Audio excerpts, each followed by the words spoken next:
Civil War is so intense that you'll need a defibrillator to bring you back to life after the screening. We've seen it. Oh my god, that was a ride and a half for sure. So the film is about 3 journalists traveling across America while this massive war is going on, and what they're wanting to do is to interview the president. Crazy. It's directed by Garland, and it stars Kirsten, Dunst, Cailee, Spaeny, and Wagner, Moura. James, I know we were super excited when we saw this, when the first trailer came out. It was on my most anticipated. Yep. Did this live up to your hype?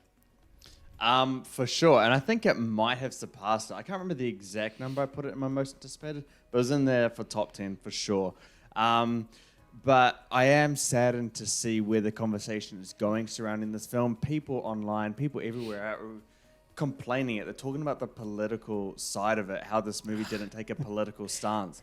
And like, you go look at the negative reviews on Rotten Tomatoes, man. It's all like, oh, it's not. It's like, how does this make sense? It's like an imaginary war, and I'm like, it's a movie. So, I mean, if the people listening right now, we're going to be talking about the movie. We're not talking about the politics. If you want to talk about the politics, fuck off somewhere else. So this is not where we talk about politics in here. We're talking about a movie, and this is.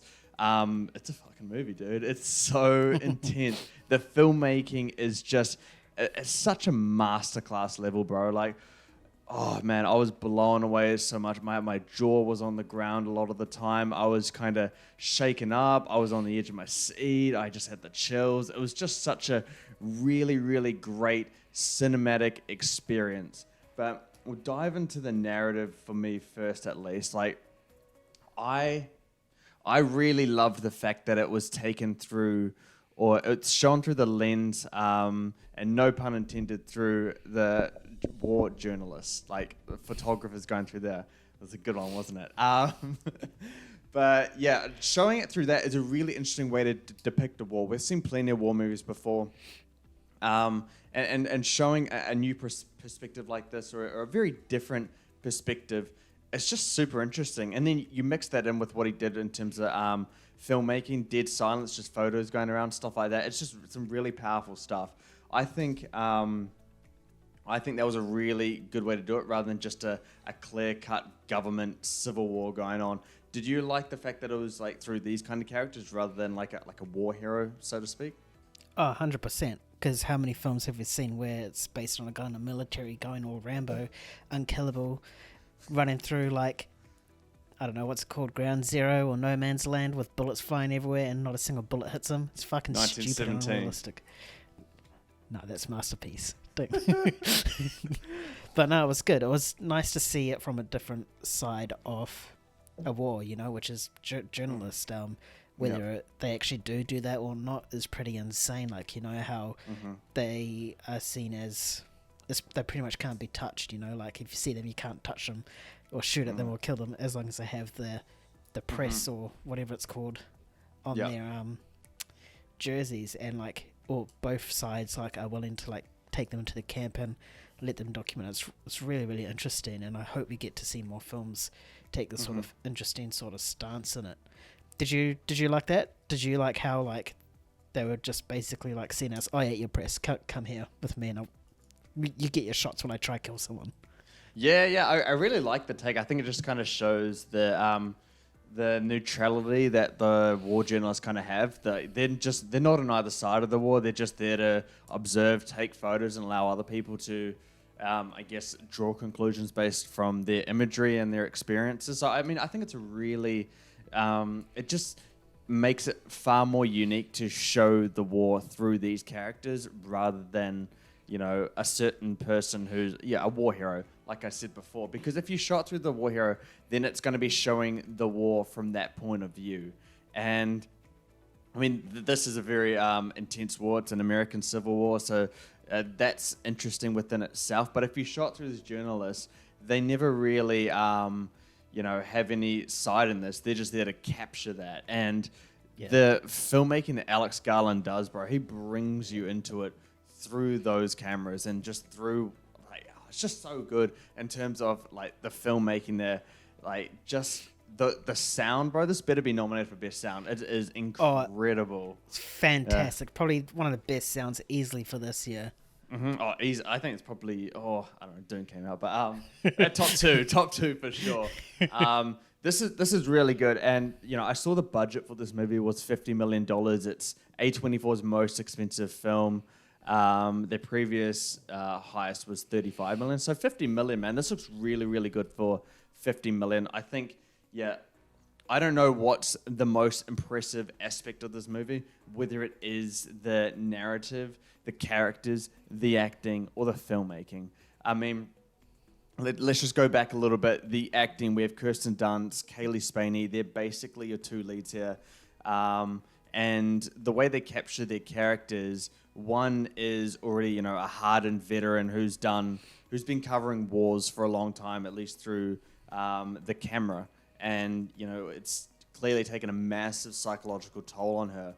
And then you got this kind of newbie who has a sort of passion for it. And, we see that character kind of morph into the character of Kirsten Dunst, the experienced one. How did you feel? How did you like the characters? And more specifically, the performances behind the characters? Yeah, I don't think a single character pissed me off. You know how there's always that one that's just like shut the fuck up in films. Yeah, this didn't really have one. They all served their roles really nicely, and they were performed fantastically. The three main leads, Dunst, Wagner, and Spaeny. I mean, Spaeny legit looks like a 12-year-old. It is absolutely insane. I know, right? So crazy. like I know that there's that meme out there where it's like actors get casted as kids and they're like clearly not their age. Cailee Spaeny can be in like her 50s and she could be nailing like 12-year-old roles at this rate. Like, she is young and very, very baby-faced, and considering she is very, very new, or at least from what I've seen, I've only seen her in two things, which is this and Priscilla. She is definitely one to keep an eye on because her acting is phenomenal, and not just in terms of like normal talking or the way the actor's seen, but just like also showing emotion and fear and happiness, everything as well. Kirsten Dunst as well was exactly the same, just the gritty, grizzled sort of reporting that seen it all, been it all, shot in it all, and then just how her character turns out near the end of the film, where just everything just gets to her. It was fantastically acted. So yeah, everyone was fantastic. I was going to say something, completely forgot while I was mid talking. Mid conversation. Well, I'll jump on from what you're saying then. Yeah, Cailee Spaeny, bro. Like, I don't know who's better than her, or who's better, Kirsten Dunst or her, but both are just absolutely phenomenal in this. Cailee Spaeny really impressed me, and I'm like you, I think I've only seen her in two things, including this one. I mean, look for a performance in Alien Romulus coming up later this year, because as you said, the fear and the shock that she goes through, it's going to play such a great part in that movie that's coming out soon. But she was so good here. I completely bought into her character, but I will say that the character pissed me off, man. Like, and in the last act, I was like, oh my gosh, stop. I'm not going to give anything more away than that, but like, I was getting so like agitated and tensed up from it. And that's why it's so intense, because you're just like, oh my god, don't do that. Oh, don't do that. Yeah. I mean, when people see this, they're going to know exactly what we're talking about here. Kirsten Dunst, she's really good. One of the best performances I've seen from her before. She just encapsulates that character that's just gone through a lot, and they got an extreme hard shell, because that's just kind of what their experience have led up to. I think she plays it really, really well, even though it can be pretty subtle and not fully explored at times. For sure, yeah. I think one of the best scenes where it was acted in terms of like the three main characters for me was the scene with Jesse Plemons' character. We saw a bit in it in the trailer, and I said on the podcast, like, I'm waiting for that scene, because I think that scene's just going to be absolutely intense, and it lived up to my expectation, if not more. Like, just the constant questions that Jesse Plemons' character was doing, what his character was also doing, was just like, oh my god, what is going to happen here? Like, I was like, the whole entire film I was waiting for that scene, and it delivered for me. Was there any scenes that you really enjoyed or found like really, really tense that you just like couldn't move?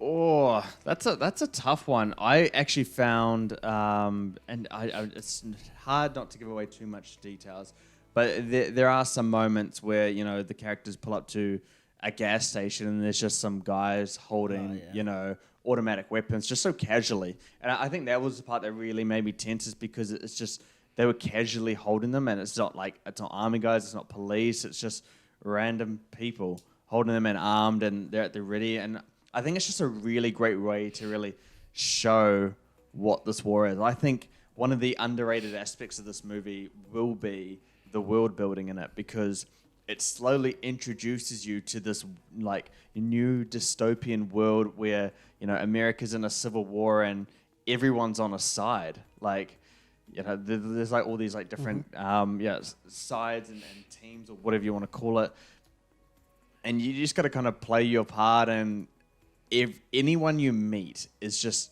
it's super tense. Like it could go wrong for you really, really quickly. And this movie shows you that, you know, no one's really you know, immune to anything. Or it's just it's just it blew me away, bro. Like, so some of the shots in this movie like sent chills down my spine. Like, it's I don't want to give too much away, but this movie like shows the brutality and the inhumaneness to, or I don't even know if it's the word inhumaneness, but how inhumane wars can be. Like, it doesn't hold back in terms of showing you the reality, you know? Yeah, it's super gruesome. There's one scene where a guy is in a tie, and that's all I'm going to say, because you expect it to cut away, but the camera's just focused on this guy as what's happening to him is happening, and you're just like, okay, cut. Go to something else now. It's absolutely like brutal, and you're complete right in regards to the visuals as well. I think it captures the, you know, when the war is on, not quite focusing on the army guys, but more the reporters, and like you can feel the rushness in the camera as they're like trying to like rush from side to side or point to point, trying to get the shots and trying to stay back. And also just like, you know, the more wider lens scenes of when they're just driving through and they come up to a town, it's just like wide open. You can just see like destruction everywhere. It was fantastic. And you touched upon it before, the sound. The sound is absolutely fantastic in this, and I so hope it gets nominated for an Oscar as well. Oh, absolutely it should. There is no doubt in my mind that it should. I might even go to the next by saying it's better than Dune at this point in terms of sound. Perhaps not sound editing. Dune's very, very good at that. But at sound mixing, man, it's like there's a point in this movie where, you know, it's like slow motion gunshots, but it's the sound effect is the photo shutter, and it's like, and it's like, and the way it incorporates into the characters and the narrative, man, I'm like, oh my god, this is insane. I really hope that momentum can keep up for cinematography, because I loved what you just said about how, you know, it has the shakiness and the pace, and it just makes you feel like you're really there. It keeps, you know, the camera at the war journalists, like the photographers at their head level, so you're right there with them. You're not with the army guys. You're not watching it from afar. You're right in the middle of the chaos, and man, it does such a good job. This is I mean, one of the best movies of the year, and will be. I think it's going to be a surefire top 10 candidate by the end of the year. I don't see much topping this kind of stuff. Yeah, the only thing that annoys me about this film was, unless I missed it, we weren't really given a reason why this war started. I may have missed it if it was explained, but I couldn't really think of the reason why. The reason, the people like retaliated and rebelled against the government because I believe the president would issue like airstrikes and stuff on American civilians, even if they are like, you know, rioting or looting or whatever. I don't remember the specifics, but I know that at some point it was mentioned that the American president had issued an attack on its own civilians, American civilians. So I think they really just started the entire thing, and hence the entire plot of the movie. So that's all I can say without spoiling it or going further. But I was probably I was just too focused on that Jesse Plemons scene that I completely missed that. That last shot though, where the credits roll and the photo. You guys are in for it. Like, don't leave the cinema straight away. At least stay for like a couple minutes and just watch how the trailer or the credits play out, because this is so unique and creative. Yeah, usually when credits start like going off, dude, I'm just kind of, I get up and I walk out. I just want to get back and review the film, all that kind of stuff.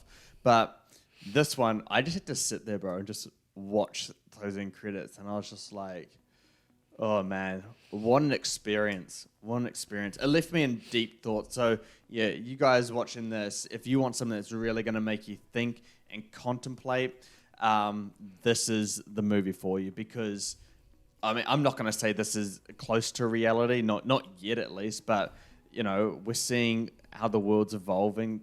I mean, this is not out of the realm of possibility in, a few decades. So it gets you thinking. I mean, that's the way I look at it, at least. That's the scary part for me. For sure, and that's why it's so scary, because, we had Oppenheimer recently where it talked about what would happen if the nuke dropped and how the world react, and exactly how the world reacted is what's happening right now, and what this is portraying is exactly what the world is going to be like in a couple years, a couple decades time, because knowing the humans' track record, this is exactly where they're going to go. Yeah, it's a haunting fucking movie, but if you're in for a cinematic experience, go and see this movie. Go and see it in IMAX, the biggest screen, the best sound. Just go 100%. See it in a cinema. This is not one where you want to go sit down and watch it on your $500 TV. You need to go and see it in something a lot better than that.